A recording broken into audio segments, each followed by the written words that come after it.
Cuando Jesús murió en la cruz, diferentes personas observaron la misma escena, pero no todos vieron lo mismo. Bienvenido a Sabiduría para el Corazón, la exposición bíblica del pastor Stephen Davey en la voz y adaptación de Daniel Cuquín. Hoy volvemos al Monte Calvario para observar las diferentes reacciones ante la muerte de Cristo, pero nos enfocaremos especialmente en un hombre que parecía estar lejos de Dios, un soldado romano que llegó para supervisar una ejecución, pero terminó reconociendo la verdadera identidad de Jesús. Acompáñanos en esta lección titulada El centurión a los pies de la cruz.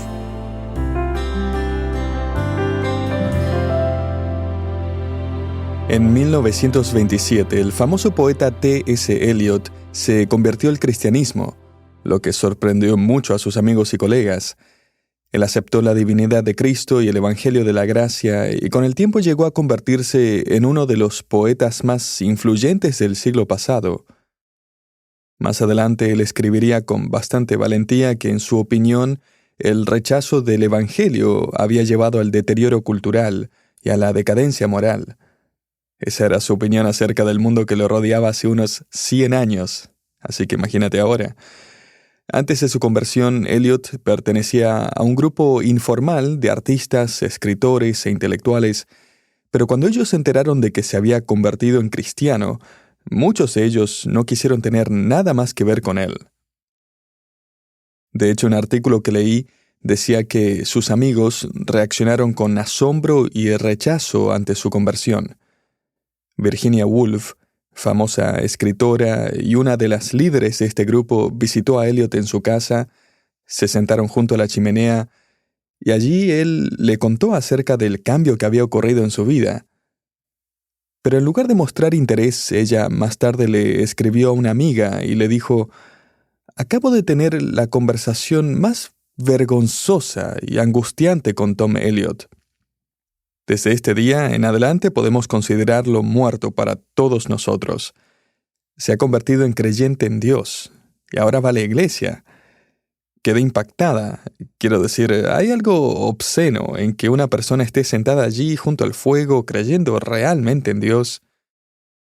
O sea, para ella era impactante, era vergonzoso, incluso algo obsceno. Pero, mira, no podemos permitir que el mundo que nos rodea defina lo que es vergonzoso o lo que es correcto. Sus definiciones y reacciones muchas veces son completamente opuestas a lo que es verdadero, a lo que es bueno y justo. Quizás tú has experimentado una reacción similar después de poner tu fe en Jesucristo. La cruz de Cristo se convirtió para ti en una encrucijada. Produjo una crisis en tu mundo, afectó tus relaciones, trabajo, familia, amistades, y las cosas nunca volvieron a ser iguales, porque ahora sigues a Cristo como tu Señor y Salvador. Mira, si te pones a hablar de Dios en términos generales, probablemente nadie se va a molestar. Pero habla de Jesús como el Redentor, que murió en una cruz hace 2000 años para abrir el único camino al cielo para los pecadores, y eso sí que va a generar una reacción. Todos van a reaccionar si hablas de esa manera. Algo que me ha llamado mucho la atención son las diferentes reacciones de las personas que estuvieron en el Calvario, el monte de la calavera, el Gólgota. Y de hecho, quiero señalar hoy 4 reacciones de las personas que aparecen en el relato de la crucifixión de Cristo. Veo 4 reacciones aquí en el monte Calvario mientras Jesús muere. La primera reacción está implícita en las pistas que encontramos en los relatos de los evangelios, y esa reacción es alivio. Los líderes judíos querían verlo muerto. El sumo sacerdote, los ancianos, los escribas, prácticamente todo el Sanedrín, la Corte Suprema de los judíos, habían votado para condenarlo a muerte. La noticia rápidamente bajó desde el monte hacia la ciudad de Jerusalén, llegó hasta los líderes que se oponían al Señor. Jesús acababa de morir. Y déjame decirte algo, ellos estaban felices de que ese hombre que les había traído tantos problemas quien había limpiado el templo, cuestionado sus tradiciones, atraído multitudes, hecho milagros, finalmente había desaparecido. Un autor escribió que los enemigos del Señor seguramente respiraron aliviados al ver que su rival había muerto. Pero no solo alivio, encontramos otra reacción aquí, y podemos resumirla en una palabra: remordimiento. Lucas registra en el capítulo 23, versículo 48, y toda la multitud de los que estaban presentes en este espectáculo, viendo lo que había acontecido, se volvían golpeándose el pecho. Esta era una expresión común de tristeza. Una persona se golpeaba a sí misma como una muestra de dolor, de lamento. Así que ellos van golpeándose el pecho, lamentando la muerte de un hombre que obviamente era inocente. Ellos lo habían desafiado, lo habían perseguido, se habían burlado de él, habían gritado que lo crucificaran, pero ahora están llenos de remordimiento, sienten el peso de su culpa. Se dan cuenta de que algo extraordinario acaba de suceder. Lucas dice que esta fue la reacción al ver todo lo que había ocurrido.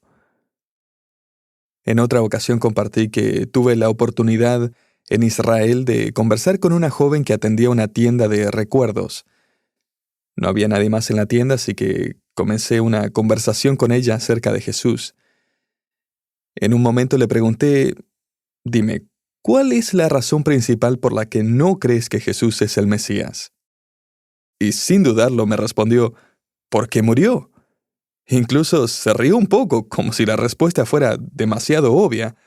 No puede ser el Mesías porque murió. Y esa fue la reacción de esta multitud también. Algunos se habían preguntado quién era realmente. De hecho, en algún momento hasta esperaron con expectativa para ver si Elías vendría a rescatarlo y anunciar que él realmente era el Mesías. El Evangelio de Mateo nos muestra a esta misma multitud gritándole a Jesús: «Si eres hijo de Dios, desciende de la cruz». Mateo 27:40. Pero Jesús no lo hizo. Y ahora surgen otras preguntas. Tienen sus teorías. Quizás Jesús no era el Mesías, pero una cosa era evidente: no merecía morir. Mucho menos de esta manera. El comentarista R.C. Lenski resumió la reacción de la multitud con una frase: vinieron buscando entretenimiento, se fueron cargando remordimiento. Y ahora la multitud vuelve a casa llena de vergüenza y remordimiento por haber participado en la muerte de un hombre inocente. La siguiente reacción que quiero señalar podemos resumirla en una palabra, y es desconsuelo. Lucas escribe ahora en el versículo 49: «Pero todos sus conocidos y las mujeres que le habían seguido desde Galilea estaban lejos, mirando estas cosas». ¿Puedes imaginar un grupo de personas más triste y desconsolado que este? Estaban mirando desde lejos, probablemente por temor a la multitud y a los líderes religiosos. Muchos de ellos pronto se irían en medio de la noche y volverían a la vida que habían dejado atrás antes de seguir a Jesús. Varios de los discípulos volverían a ganarse la vida pescando. Otros discípulos regresarían a sus pueblos, tratando de responder a las preguntas de los demás, mientras ellos mismos tenían muchas preguntas dando vueltas en su corazón y mente. Porque ellos no esperaban una cruz, esperaban un reino. Jacobo y Juan incluso pensaban que tendrían los lugares de honor, sentados uno a cada lado de Jesús. Ellos habían prometido que jamás dejarían de seguirlo. Estaban convencidos de que sabían quién era Jesús. O al menos pensaban que lo sabían. Pero ahora él ha muerto, su amigo, maestro, su guía, aquel que ellos esperaban que fuera el Mesías, y están llenos de tristeza y desconsuelo. Algunos de ellos pasarían ese fin de semana encerrados en un aposento alto, tratando de entender todo lo que había sucedido. Un fin de semana lleno de preguntas, lleno de tristeza y de lágrimas. Pero hubo un hombre, el hombre que menos esperaríamos, que no estaba lleno de desconsuelo, sino de reverencia. Y es en la reacción de este hombre donde quiero que nos detengamos por el resto de nuestro estudio. Porque mientras muchos vieron morir a Jesús, este centurión vio algo más.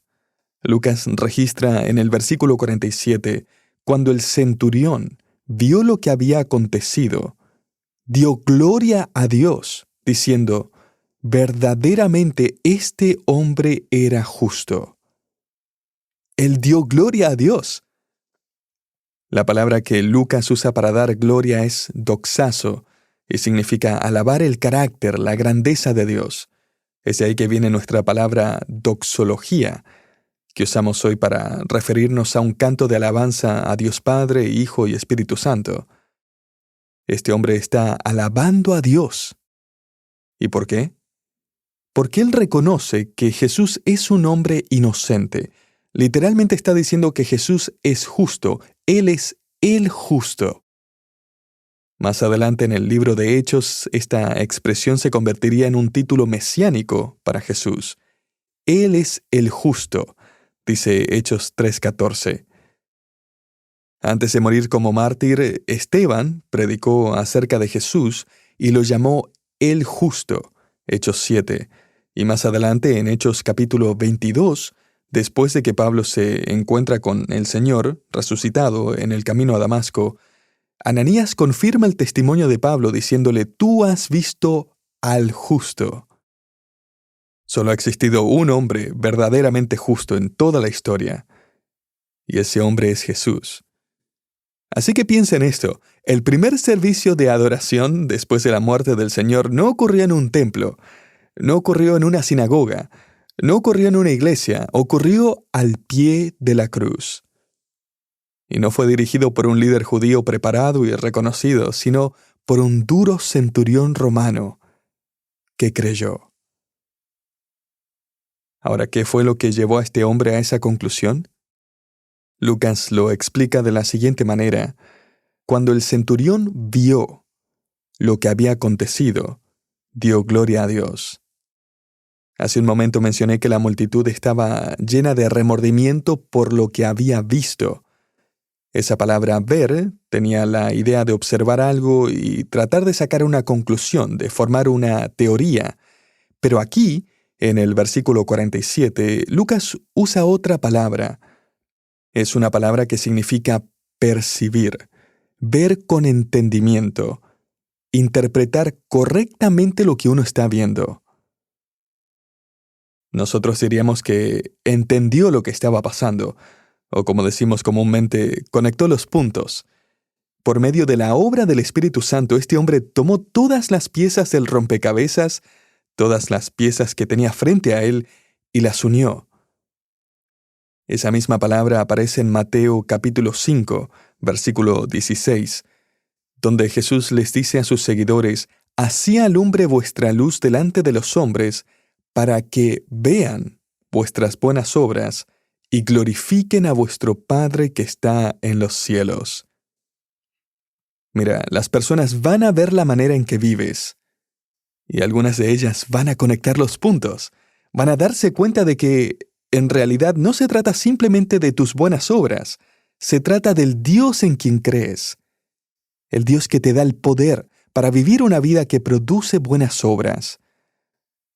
Así que aquí, en este monte llamado Calvario, un centurión glorifica a Dios al reconocer la justicia de Jesús. Pero eso no es todo, por lo que este centurión estaba alabando a Dios en esta escena. Como hemos aprendido a lo largo de nuestro estudio del Evangelio de Lucas, al unir los relatos de los Evangelios, podemos juntar todas las pistas y obtener la imagen completa. Y el Evangelio de Mateo agrega esta sorprendente declaración en el capítulo 27, versículo 54. Y el centurión y los que estaban con él guardando a Jesús, visto el terremoto y las cosas que habían sido hechas, temieron en gran manera y dijeron, verdaderamente este era Hijo de Dios. Así que no solo el centurión llegó a esta conclusión, también los 4 soldados bajo su mando, los mismos hombres que habían recibido la terrible tarea de crucificar a Jesús y a los 2 ladrones, ellos llegaron a la misma conclusión. Así que nota esto, el primer avivamiento después de la cruz ocurrió entre soldados romanos. Mi padre fue misionero y fundó un ministerio dedicado a alcanzar a militares con el Evangelio. Él amaba este pasaje. Solía agregar que el primer gentil convertido e incorporado a la iglesia, en Hechos capítulo 10, también fue un centurión. Y es posible que estos 2 hombres incluso se conocieran. De hecho, sabemos que había solamente alrededor de 700 centuriones en todo el ejército romano. Los primeros frutos del Evangelio en el mundo gentil fueron militares. La palabra centurión viene de una palabra latina relacionada con el número 100. Era un oficial romano encargado de dirigir una unidad que podía tener de 80 a 100 soldados. Había ganado ese puesto por su lealtad, su dedicación al Imperio Romano, y este centurión en particular, aunque no sabemos su nombre, había recibido una misión muy difícil. Su trabajo era supervisar la crucifixión de Jesús en un ambiente extremadamente tenso. Él no sabía si la multitud intentaría matar a Jesús, incluso antes de llegar al Gólgota, y para complicar aún más las cosas, Jesús no pudo seguir cargando la cruz, y tuvieron que obligar a otra persona a llevarla en su lugar. Las calles estaban llenas de personas gritando que este hombre debía morir. El monte de la calavera estaba lleno de espectadores que habían llegado para burlarse de él mientras moría. Y eso era algo que este centurión nunca había visto antes. Registros históricos cuentan que normalmente nadie iba a presenciar una crucifixión, excepto quizás algunos familiares llorando por el condenado. Pero Mateo escribe que después de todo lo que este centurión y sus soldados habían visto, la misma palabra que habla de conectar los puntos, de unir todas las pistas, ellos terminaron convirtiéndose en los primeros evangelistas después de la muerte de Cristo. ¿Y qué fue lo que vieron? Hemos estudiado lo que ellos vieron en las últimas lecciones. Ellos vieron a Jesús presentarse delante de Pilato, escucharon cuando Pilato declaró que Jesús era inocente de cualquier crimen, pero aún así permitió que lo ejecutaran. Y eso inmediatamente debió haber confundido a estos hombres encargados de defender la ley romana. Vieron luego a mujeres piadosas de Jerusalén llorando mientras Jesús caminaba hacia la cruz, y vieron que Jesús se detuvo para decirles que no lloraran por él, sino por su nación. Vieron a Jesús rechazar la bebida con mirra que le sirvieron para adormecer el dolor. Normalmente los condenados bebían todo lo que podían, pero Jesús no lo hizo. Mientras clavaban a Jesús en la cruz, en lugar de escucharlo maldecirlos, vieron su compasión. Lo escucharon decir: Padre, perdónalos, porque no saben lo que hacen. Sin duda, esta era la primera vez que este centurión escuchaba a un hombre crucificado orar por él. Vieron a Jesús repetir esa oración de compasión y perdón. Vieron el letrero sobre su cabeza que anunciaba su realeza. Vieron a Jesús tener una breve conversación con uno de los ladrones que estaba muriendo a su lado, prometiéndole que antes de que terminara el día caminarían juntos en el paraíso, en el jardín eterno del Rey. Vieron a Jesús entregar el cuidado de su madre en manos de Juan, el único discípulo que no había huido. Luego el centurión y sus soldados vieron que, de repente, la tierra quedó cubierta de oscuridad, como si fuera de noche, aunque era pleno día, y sabían que algo sobrenatural estaba ocurriendo. Escucharon a Jesús clamar a Dios, llamándolo Padre, y llorar su abandono, mientras el Padre apartaba su rostro de su Hijo que estaba cargando con nuestro pecado. Mateo escribe en el versículo 54 que los soldados permanecieron cerca de la cruz vigilando a Jesús, quizás para asegurarse de que nada le ocurriera en medio de la oscuridad. Y después de casi 3 horas de silencio, la oscuridad comienza a desaparecer y escuchan a Jesús decir con labios resecos, «Tengo sed». Inmediatamente le ofrecen un poco de vino agrio, la bebida común que llevaban los soldados durante ese tipo de asignación, y luego escuchan a Jesús declarar con voz de victoria, «Consumado es». E inmediatamente después, «Padre, en tus manos encomiendo mi espíritu». Y con esas palabras, Jesús muere. Y entonces la tierra comienza a temblar. La gente cae al suelo, impactada por la conexión evidente entre la muerte de Jesús y todo lo que está sucediendo. Tanto judíos como gentiles creían que los terremotos señalaban la presencia y el poder de Dios. Y este centurión, hablando en nombre de este grupo de soldados transformados, declara, verdaderamente este era el Hijo de Dios. Y no es difícil entender por qué llegaron a esa conclusión, ¿verdad? La compasión de Jesús, su perdón, su dignidad, su control absoluto, su promesa de un reino, la manera en que llamó a Dios su Padre, la oscuridad del terremoto, verdaderamente este era Hijo de Dios. Ahora, quizás tu Biblia tenga una nota de estudio diciendo que en el texto griego no aparece el artículo definido, y que por eso el centurión tal vez simplemente dijo, verdaderamente este era un hijo de Dios, o el hijo de un Dios. Y es una posibilidad gramaticalmente hablando, pero creo que el contexto deja muy claro que el centurión creyó que Jesús era el Hijo del único Dios vivo y verdadero, el Dios de Israel.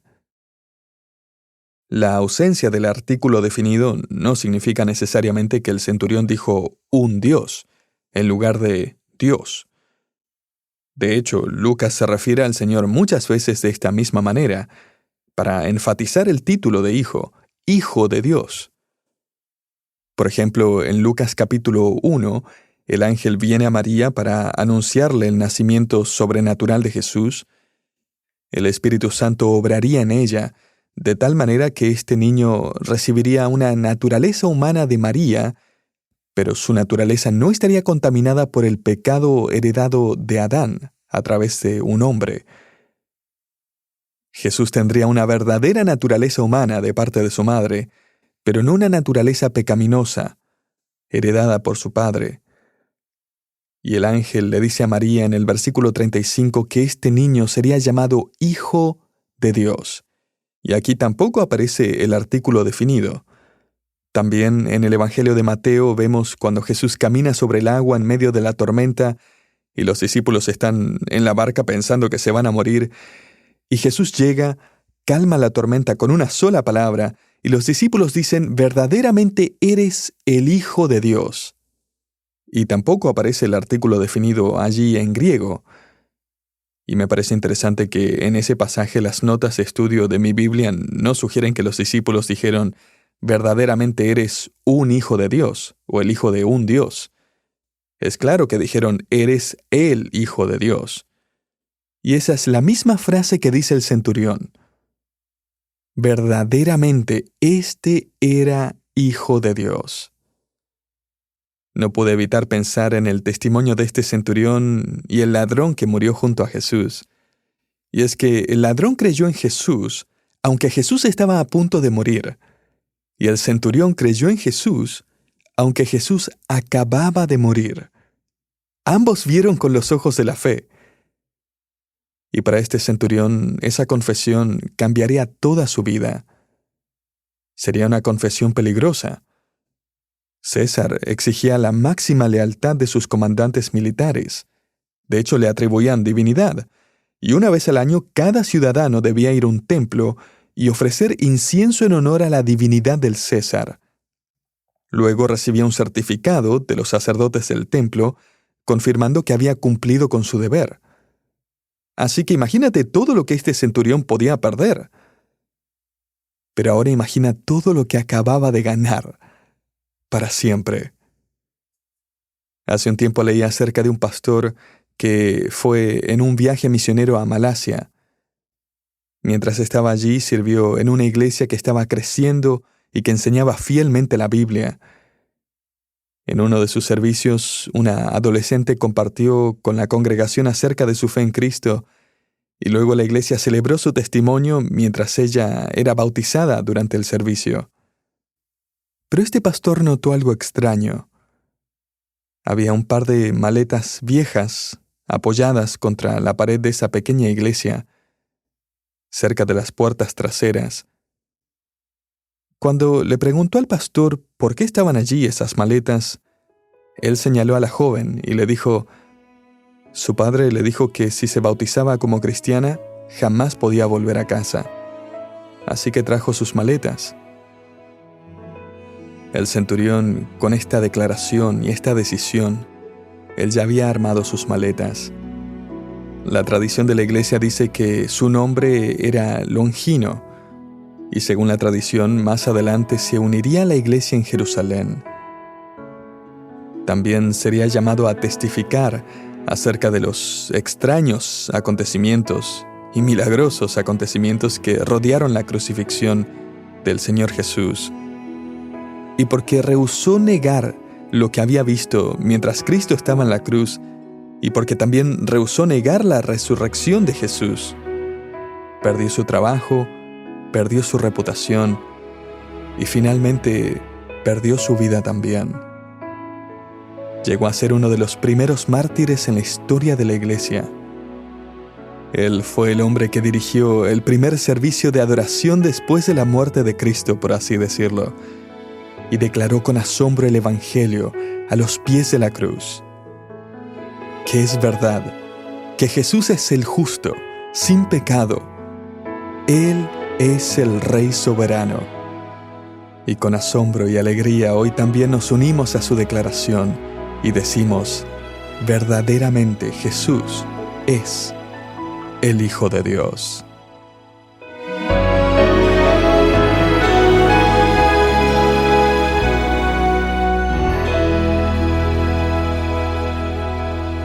La cruz cambió para siempre la vida de aquel centurión, y hasta el día de hoy, la cruz de Cristo sigue transformando vidas alrededor del mundo. Usted estuvo escuchando Sabiduría para el Corazón, una producción de Sabiduría Internacional. Esta lección se tituló El centurión a los pies de la cruz. Esperamos que este estudio haya sido de bendición. Queremos invitarle a visitar nuestra página web sabiduriainternacional.org. Allí encontrará una biblioteca de estudios bíblicos, artículos, guías prácticas y otros recursos diseñados para ayudarle a conocer más a Dios y crecer en su caminar con Cristo. Todos estos recursos están disponibles gratuitamente gracias al apoyo de oyentes como usted. Le esperamos en nuestro próximo programa para continuar estudiando la palabra de Dios en Sabiduría para el Corazón.